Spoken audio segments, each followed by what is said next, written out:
San Gabriel regular meeting. Today's date is Tuesday, January 4th, 2022. I call this regular meeting to order at 6:33 p.m. Pledge allegiance led by Vice Mayor Dean. Go ahead, Vice Mayor. Okay, please stand and face the flag. Place your right hand over your heart and repeat after me. I pledge allegiance to the flag of the United States of America and to the republic for which it stands, one nation under God, invisible, with liberty and justice for all. Thank you. Thank you, Vice Mayor. Clerk, a roll call, please.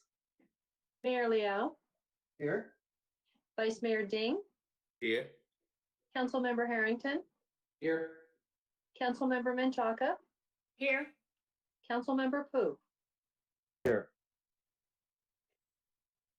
Next item is closed section report. Our city attorney will now give the closed section report from the special meeting held December 21st, 2021.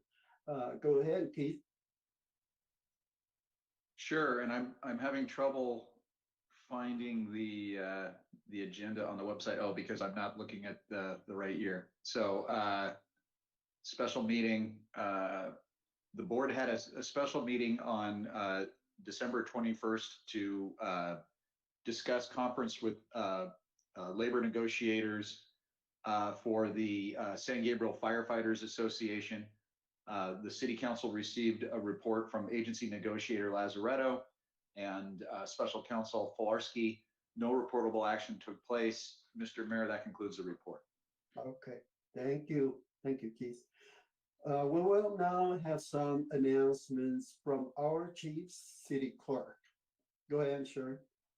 Thank you, Mayor. Tonight's meeting is live streamed on cable channel 3 and our online platforms. Please email all public comments to cityclerk@sgch.org no later than the time the item is considered by the council tonight. Comments will be read for up to 3 minutes each. Comments received after the end of the public comment section will be forwarded to the City Council after the meeting. If you wish to be added to the distribution list to receive City Council agendas, please email your request to cityclerk@sgch.org. Okay, thank you. Approval of agenda order. Are there any objections to the agenda order? Hearing none, the agenda order is approved. Next, next item, please. Presentation item A, COVID-19 update. Presentations will be made by Fire Chief Wallace, Police Chief Harris, and City Manager Lazaretto. Good evening, Mayor Liao, Vice Mayor Ding, and members of the San Gabriel City Council. And Happy New Year. This is Steve Wallace, Fire Chief for the City of San Gabriel Fire Department. And tonight I'll give you an update on COVID impacts in our city and operations in the fire department. The 7-day test positivity average is increasing at a daily rate. I was waiting for today's numbers to come in and it has not been updated as of the time we went live tonight. But yesterday we were up to a 14.9% test positivity rate within the county, with 21,750 new cases reported countywide today. There's also been a substantial increase in hospitalizations in the county, with 1,994 people hospitalized as of 6 p.m. Today, Tuesday.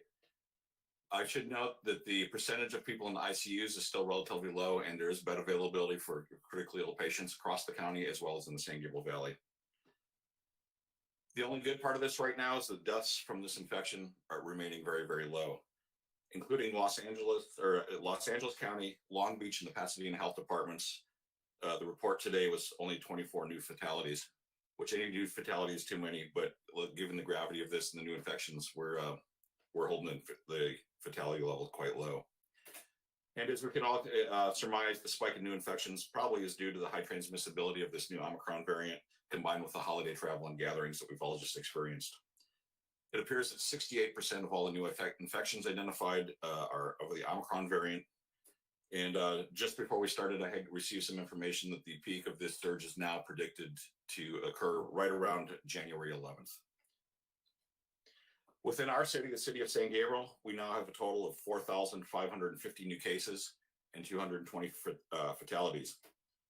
This is an increase of 479 cases since we did an update via email last week. And thankfully, we have no new fatalities within the city. Right now, the fire department has 4 members out with confirmed COVID cases, and we have 1 under investigation and in isolation. So that's 1 captain, 2 division chiefs, 1 firefighter, paramedic, and 1 EMT that are out and out of service as of tonight. I'm happy to report that all are well on the road to recovery, and we should start seeing the first one return to work on Friday or Saturday. I think this is the same across all the city departments, with the exception of the city clerk and human resources. I believe every department here has been impacted by COVID infection within their department, and we are still delivering services full steam ahead in the city. In the field, resources are responding to suspected cases on a daily basis. We're having a hard time disseminating between cold and flu symptoms and COVID, so we're treating everybody like a COVID patient until proven otherwise. And we have been able to handle that with our normally staffed resources so far. As you can imagine, the local emergency departments are very, very busy. In fact, yesterday, RA 51 from San Gabriel, due to bed availability, had to transport a patient all the way to St. Joseph's in Burbank. And by the time they got to St. Joseph, they had closed as well.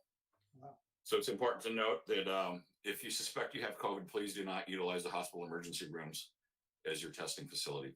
We'll hit on testing in a little bit and give you some resources for that. But the more we can do to keep our ERs open, the better off we're all going to be. The fire department has still got quite a robust stock of personal protective equipment, and we're receiving all our equipment, medications, and supplies through our normal supply channels. And we've shut down the fire department a little more to protect our workforce. So we're conducting business by appointment only at our public counter. We've curtailed the business life safety inspections for now. And we've also shut down non-essential public contact, such as fire station tours and groups visiting our stations, as well as the companies going out to the schools now that they're restarting. We hope to get that opened up again as this surge passes and as we see decrease in case numbers. Our skilled nursing facilities in the city are doing very well. In the past 2 weeks, there's only been 4 new infections amongst patients and staff with a census of over 300. We have 98% vaccination rate of staff, 96% vaccination rate of residents in our local facilities. And our staff continues to contact and work with the facilities basically on a daily basis to maintain source control efforts and provide assistance as they request it. So if we get into testing and vaccines around town, new on the testing and vaccine front is that yesterday the FDA issued a new emergency use authorization for Pfizer for boosters in 12 to 15-year-olds. They've also shortened the time between the initial series of shots and the booster doses from 6 months to 5 months for the Pfizer vaccine. Initial series of vaccinations as well as booster shots are readily available through the region. You'll hear shortly from our city manager about some opportunities coming up within our city. For assistance locating vaccination clinics, including a resource on home vaccination services, we can visit LA County's website at vaccinatelacounty.org. That's vaccinatelacounty.org. COVID testing locations, including mobile pop-up sites, can be found by following a link to covid19.lacounty.gov/testing. All this information is available right now on all of the fire department social media pages. So if I'm talking too fast, you can't understand me, you can refer to our social media and find those links. And lastly, prevention is the big part of this piece.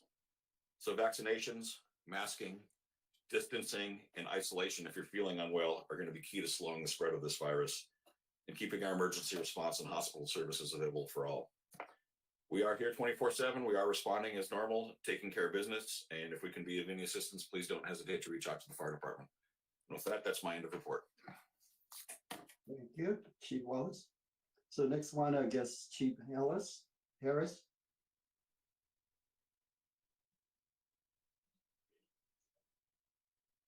Chief, Go we're ahead. having trouble hearing you.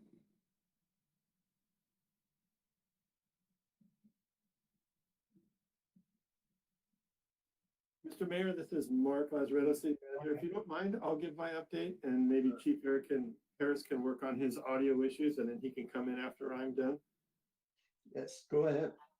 Thank you, sir. As you'll hear from Chief Harris, he has a couple of police officers that are out with COVID as well. So that means almost every department within the city is affected. We have over 20 employees citywide that are out on COVID isolation right now. Thankfully, none of them are serious health-related issues. They're all recovering or expected to recover, which is the silver lining in that. We are providing all city services, although we encourage residents to make appointments. Every department will accept appointments and it will keep folks from having to wait in the lobby and mingle with other folks in the lobby. So that would be the safest approach. We're taking things day by day. We don't see a need to shut down the City Hall, Public Works, or Community Services, Mission Playhouse facilities as of this time. But as we've learned in the past 2 years, we have to be ready to pivot if things should change. But for now, all city facilities are open and ready for people, and we are providing all city services. I do ask for people's forgiveness. We are a little slower than normal because we are on short staff. We do have several members working from home in order to keep our population down here in our facilities. So things are a little slower than we would like them to be. But as I said, the good news is we're providing all of those services. As far as services for vaccinations and clinics for testing, we do have a vaccination clinic coming up on Saturday at the Adult Center. It'll be indoors because of the unknown weather, but it will be available from 10 a.m. to 4 p.m. It's put on in conjunction with Paramount Pharmacy, who was very successful with AYC in doing their vaccination clinic a few weeks ago. They will have Pfizer and Moderna doses available. They encourage you to make an appointment, but walk-ins will be accepted. And in order to make an appointment, just go on the myturn.ca.gov. That's myturn.ca.gov website and make an appointment. And as of earlier today, appointments were available throughout the day. So we would encourage people to come and get their vaccine, either their first, second, or booster doses. All three are available. And then as far as testing goes, I would echo what Chief Wallace said about finding testing sites on the California and the county website. But if you're unable to find testing elsewhere, Harold Christian Health Centers does a weekly test site at their El Monte location from 10 to 4. And if you need help with that, you can call City Hall and we can help you make an appointment, or go on Harold Christian's website and find their location in El Monte. But that is a weekly occurrence if you're not able to find testing anywhere else. And finally, my suggestion to council is going to be that we continue with the virtual meetings for one more meeting. As Chief Wallace said, we're expecting that surge to peak sometime in the next week and a half or so. And hopefully that coincides with things being on the better side on January the 18th. But it might mean we're a little bit worse, if not much worse than we are today. So my suggestion would be one more meeting virtually. And unless I hear otherwise from council, that's what we will plan for. And then look at our February meetings to start back in person for those live meetings. And Mr. Mayor, that ends my report. And we'll see if Chief Harris is available for his update or if his audio issues haven't been fixed. Thank you, City Manager Mark Lazaretto. Chief Harris, you ready? So he's still having audio issues, Mayor, so I'll do my best Gene Harris impression. He's going to log into his phone, and if he needs to correct me on any of this, he can. We do have a couple of members in the department that are out for testing, but like our other departments, they are fully offering services. We have not stopped patrolling nor doing our special beats. We do have a contingency plan for all of our departments, but police and fire especially, if we are inundated with cases, on how we would go about backfilling those shifts.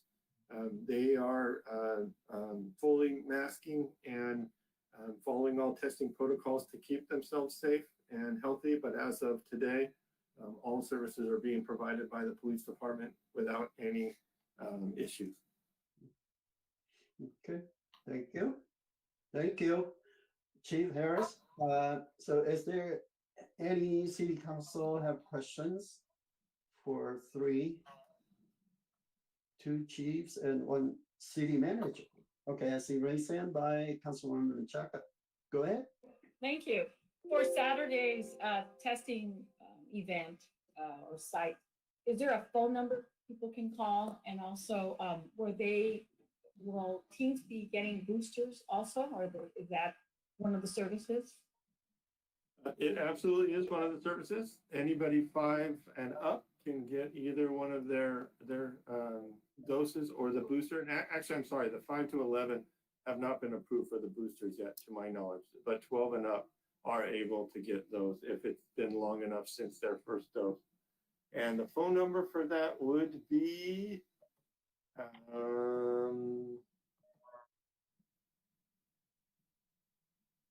we do not have a phone number. It's through the myturn.ca.gov website for any signups. Okay, thank you. Okay. You're welcome. Any others? If not, I have questions for Chief Wallace.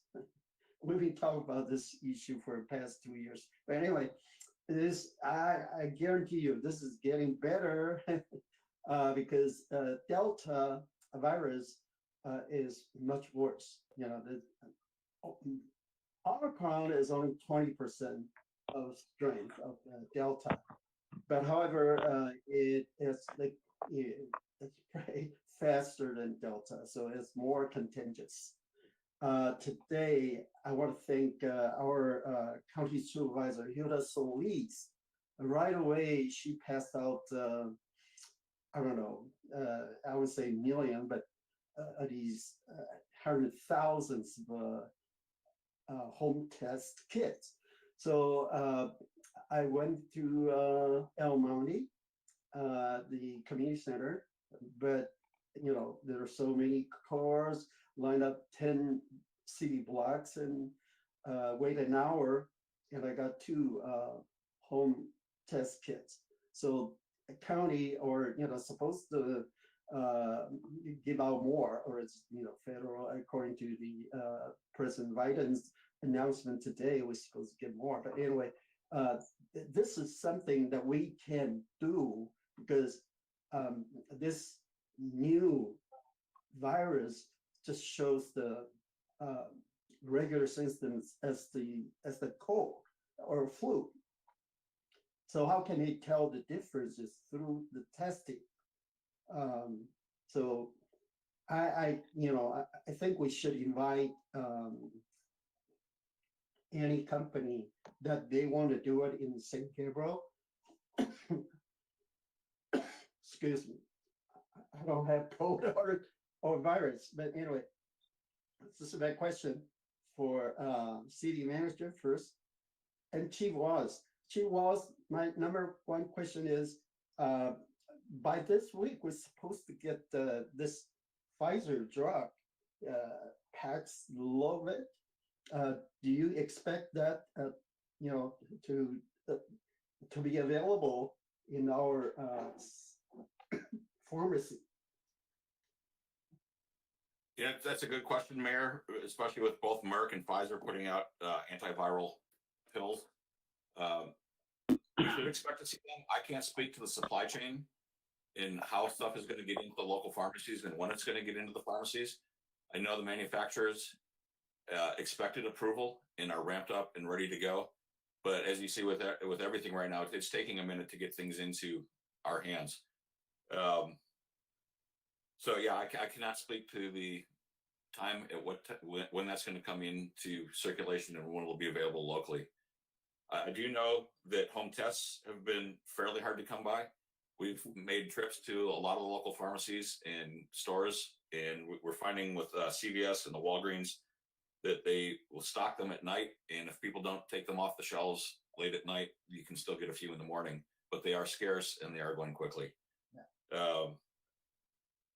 We do have a good supply of them that we are using within the fire department for our public safety employees. Unfortunately, we're not authorized, nor do we have the staffing to put those out to the community. So we are going to rely on the county resources. And if we can find out anything about when we should start seeing some of these pharmaceuticals showing up in our pharmacies. We'll certainly pass the information along as we update you on Thursday this week. Okay, thank you, Chief Wallace. Question for Mark is, because it looks like a lot of people are curious to find out if they got the COVID or if they got flu. So I think there is a need to invite a testing site at the San Gabriel Mission Playhouse.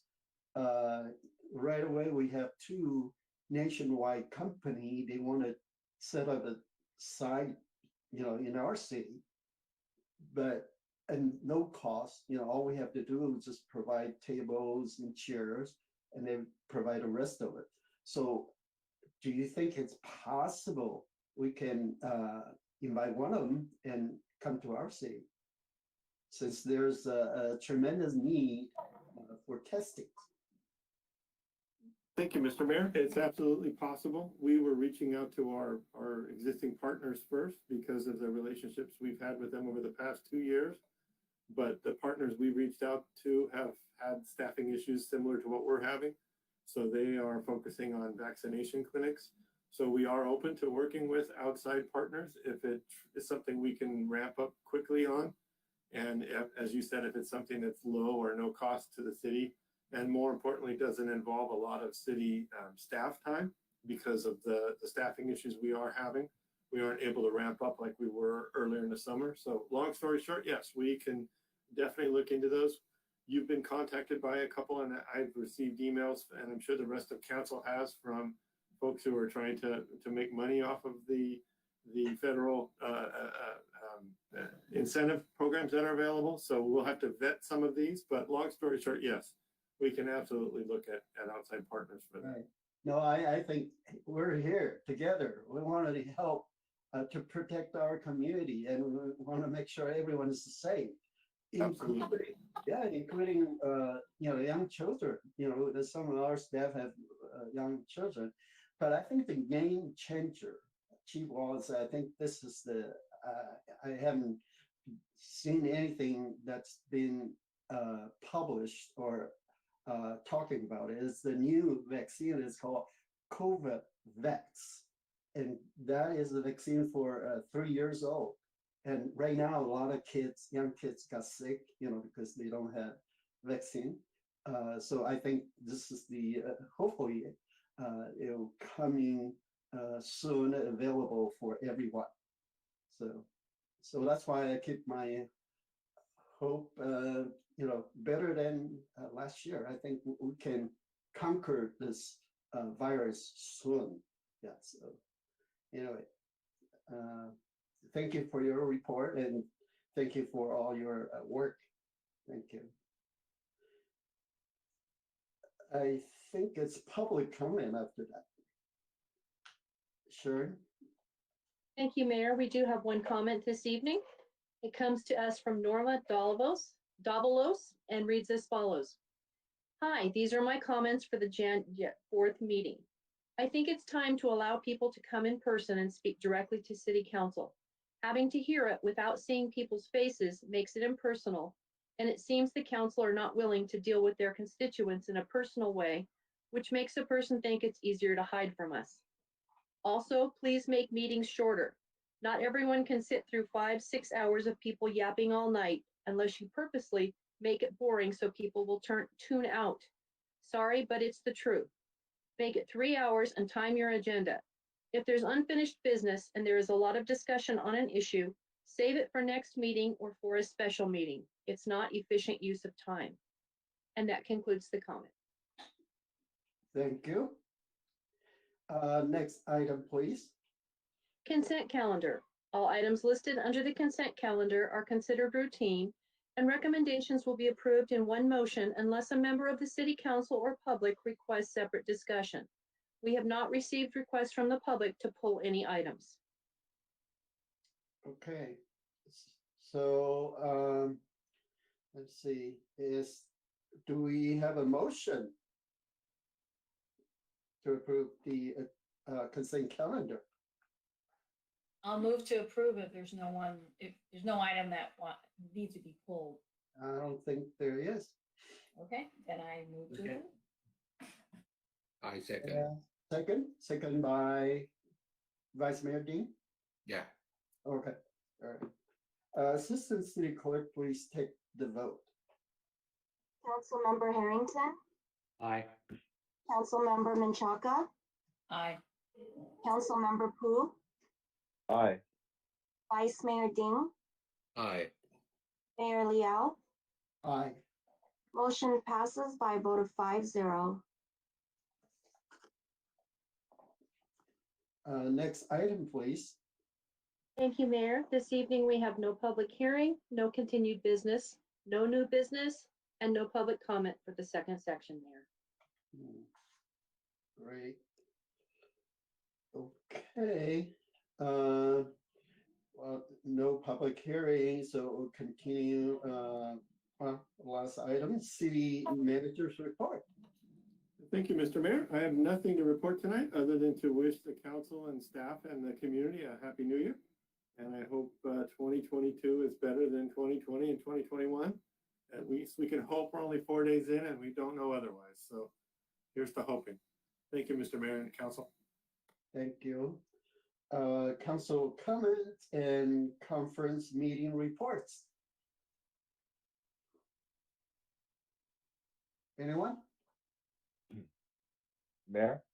Yes. Hi, this is Oh, go Councilmember ahead, Pu. Councilman Pu. Yes. Yeah, I'd just like to say, as many of you know, that I have been appointed by President Biden to become regional administrator for Region 9 in the Department of Housing and Urban Development. And I started yesterday, so I'm pretty much drinking from a fire hose right now.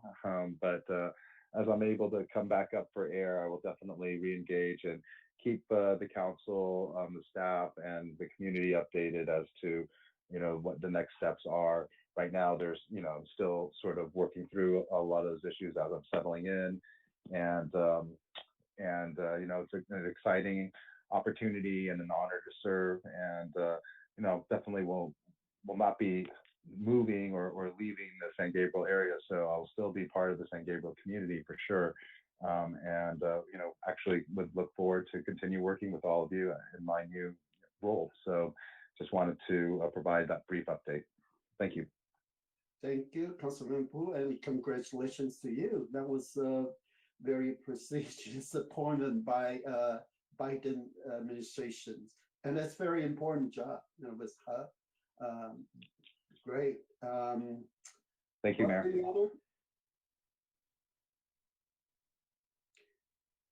Any others have a report? I don't have a report, Mayor. I have a comment or some comments. Oh, okay. I got it. Councilman Harrington, go ahead. First of all, Happy New Year, everybody, to everyone. Congratulations, Jason. That is a prestigious appointment. I'm sure you'll do well.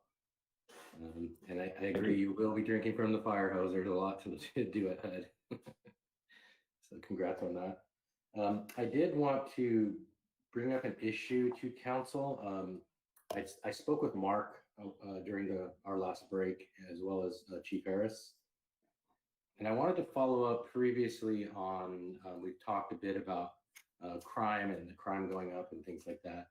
I wanted to get council to hopefully approve a future agenda item to discuss hiring a prosecutor for the city for our own prosecutions. This would be for misdemeanors only, because the felony prosecutions are strictly for the district attorney. However, maybe council's not aware, and I'm sure that the residents aren't aware of the number of crimes occurring in our city that are going unprosecuted. And when I say unprosecuted, I mean nothing at all. Zero, not even, just nothing going on. So I asked the chief if we could get a quick, nothing big, but just a compilation of the 2021 arrests, and then which ones were not prosecuted. So just on a large scale, the council should be aware, we had over 150 misdemeanors not prosecuted. And when we say misdemeanors nowadays, it's a little different than, let's say, 8 or 10 years ago, because after Prop 47, a lot of these would have been felonies prior to Prop 47. When I say felonies, I went through all the reports and I compiled a lot of the things that are not being prosecuted. And so it's not, to me, these are not minor things. I mean, just in general, I can tell you it's pretty shocking actually to see what's not being prosecuted when you read the police reports. And I'll just give a list of the types of crimes. So a big one to me is possession of what were formerly controlled substances such as methamphetamines, heroin, cocaine, prescription drugs. And when I say possession, I don't mean like, oh, they found someone under the influence. I mean, they found them with the drugs on them. And in many cases, I found at least one person that was arrested 4 times that I could tell from police reports. And I just wanted to make that clear that these things are not going, they're just going on over and over and over. And the problem here is we have, you know, most people that study crime will tell you that about 90 to 95% of crimes are done by a very low percentage of people. So it really is repeat offenders for the most part on these types of crimes, on a lot of them.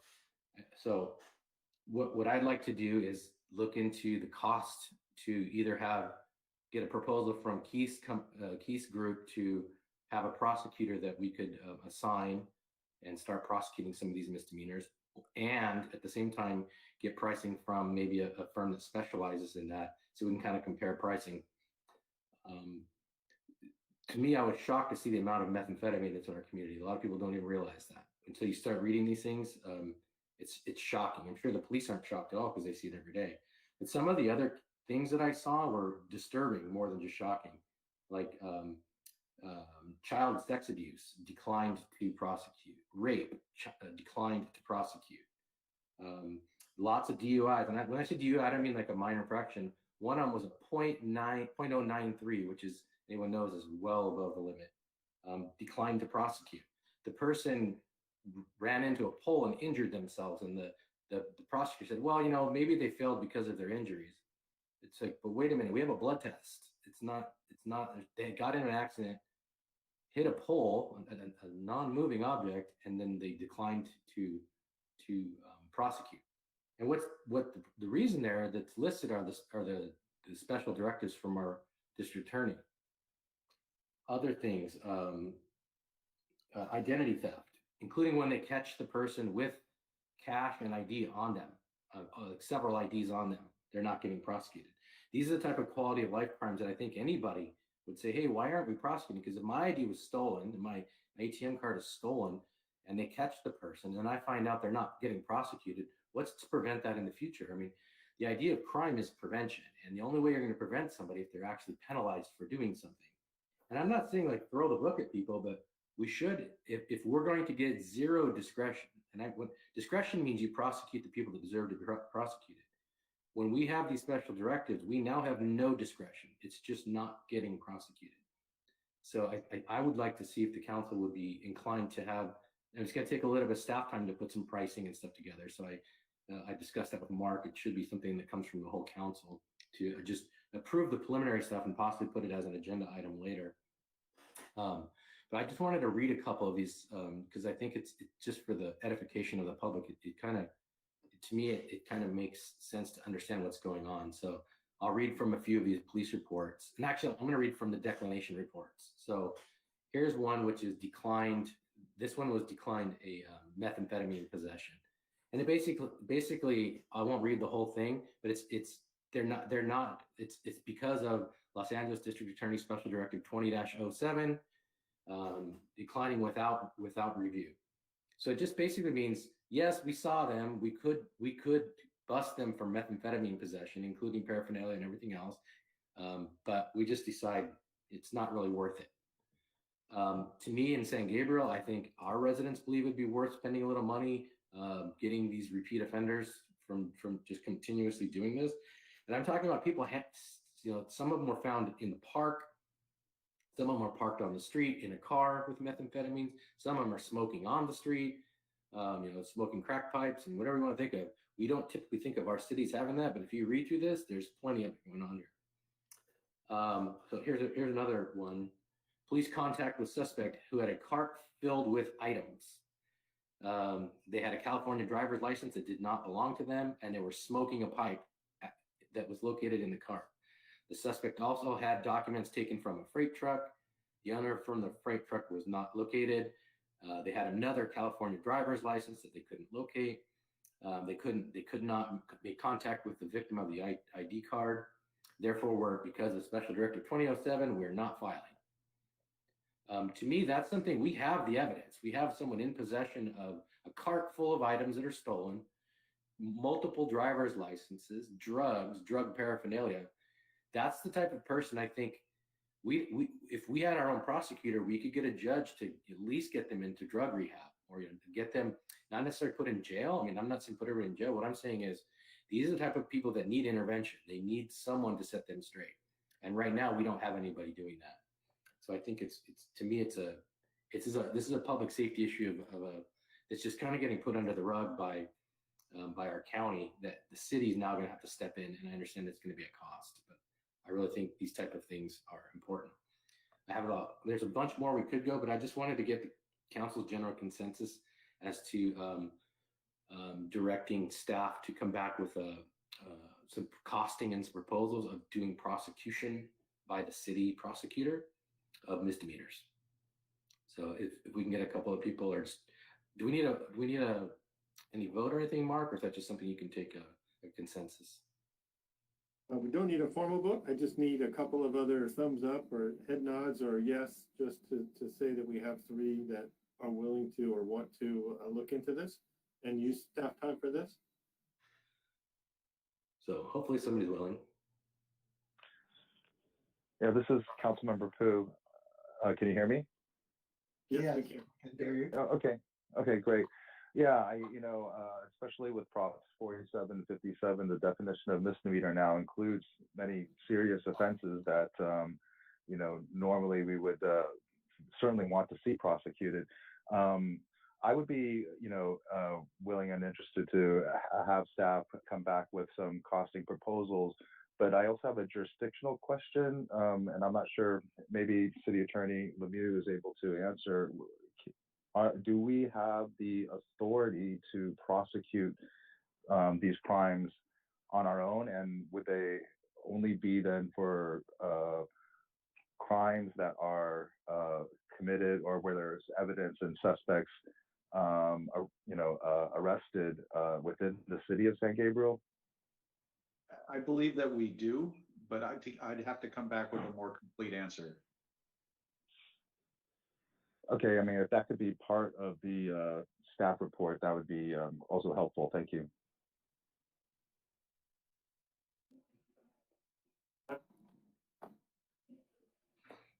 Oh, yeah, I see raised hand by Councilwoman Chaka. Go ahead. Yes, thank you. Yeah, I would like to also see, it's a great discussion to have, but I do also have concerns about the jurisdiction. If Keith, maybe when you put the report together, or Mark, just to let us know what other cities are doing this, and I'm concerned with the cost also, because there is so much effort on the district attorney's side not to prosecute. And so what kind of local jurisdiction do we really have with these crimes? And so that could be part of it. If there's other cities that we can maybe look at, see how they're approaching it, some of the roadblocks that are out there. I think that would be very helpful in the discussion. So I think that's three of us.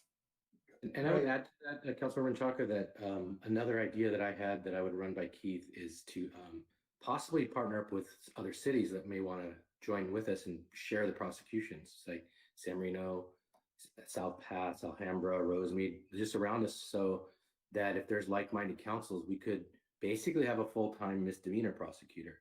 And it's, the reason I say this, because cities that do this, and I'm sure we've all heard of the broken windows theory, but criminals get the word that, hey, don't do crimes in this city because you're going to get prosecuted, you're going to get busted. So hey, let's go somewhere else.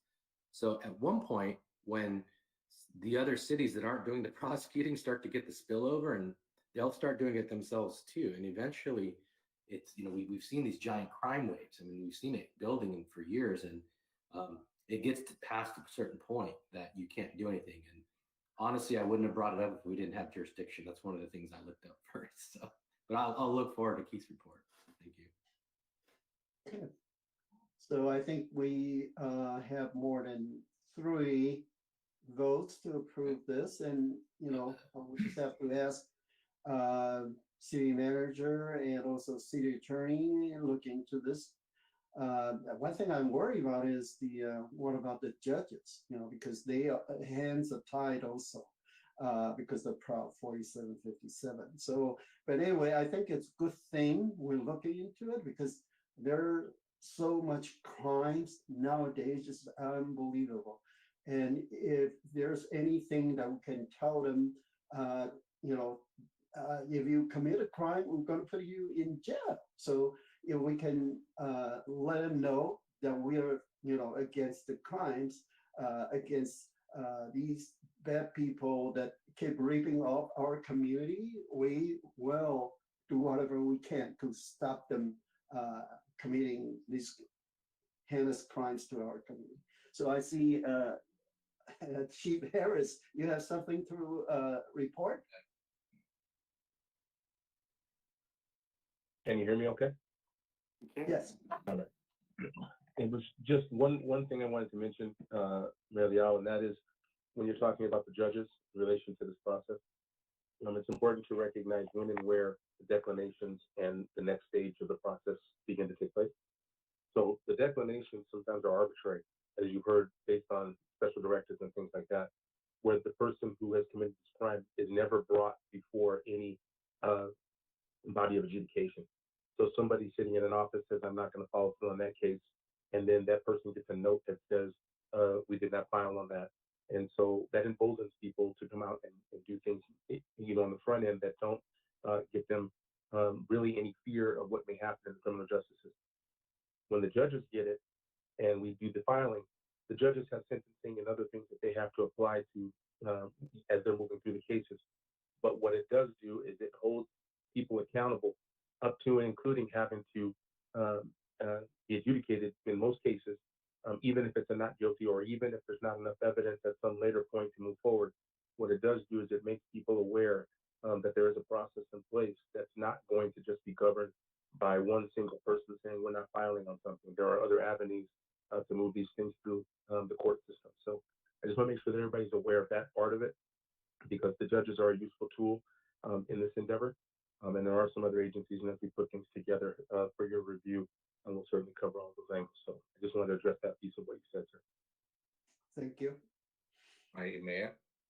Yeah, Vice Mayor, go ahead. Yeah. Okay, so it's thanks the Chief Harris answer. So I also supported to have the study on the way prosecute this misdemeanor, and also have the option.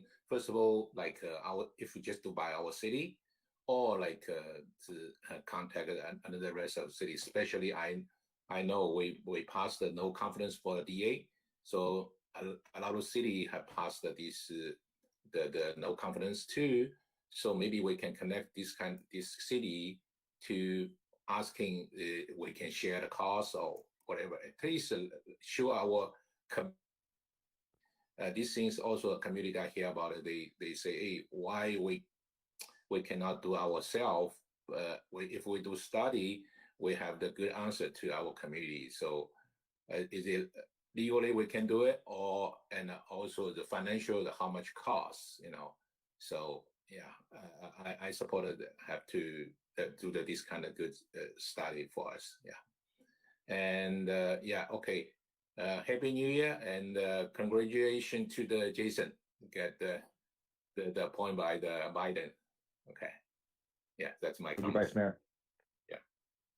Thank you. Thank you. I see raised hand by Councilwoman Macheca. Yeah, I also wanted to congratulate Jason. I'm sorry I didn't say it earlier. So very well deserved. He's always been, I think, our resident expert with regards to housing, strong advocate. You're a great fit, Jason, for this role. So my congratulations to you also. And also Happy New Year's to everybody. It's Thank you. it's a rough few days already, but we got the whole year ahead of us. So anyway, that's all. Okay. Thank you. Very thank you. And I also want to say Happy New Year, everyone. And again, we are, our responsibility is to keep our community safe, safe from the COVID-19 virus, safe from all these crimes, I just couldn't believe it. I'm the victim. I couldn't believe it. They targeted me, but it's okay. I'm here. I survived. So I want to thank. I take this opportunity to thank our police. Without their help, I'll be. I don't know where I'm going to be. But anyway, with our police help, I survived. I from the car crash, from the stolen wallet and the keys. So I safely arrived home. So I want to thank our police department. Another thing is I want to thank our volunteers. These brave young people led by this, she's a cancer patient, Susan Chong, and they have about 30 young people. They patrol every Tuesday night in our San Gabriel Square from 7 o'clock to 9 o'clock, and they don't get any pay. They're all volunteers. They're doing it out of goodwill. And nobody ever recognized them. Nobody ever thanked them. But anyway, I'm taking this opportunity to thank them, because their passion to keep our community safe. So I think one of these days, I think we should just invite them to our council meeting and present them proclamation or something like that. But anyway, well, again, Happy New Year, everyone. I like to adjourn the meeting to next regular city council meeting that will be held on Tuesday, January 18th, 2022 at 6:30 p.m. But according to city manager, that meeting will be also held online. It will be a virtual meeting. So we'll probably all meet in person starting from February. So have a good night and stay healthy and safe. Happy New Year, everyone. Happy New Good Year. night.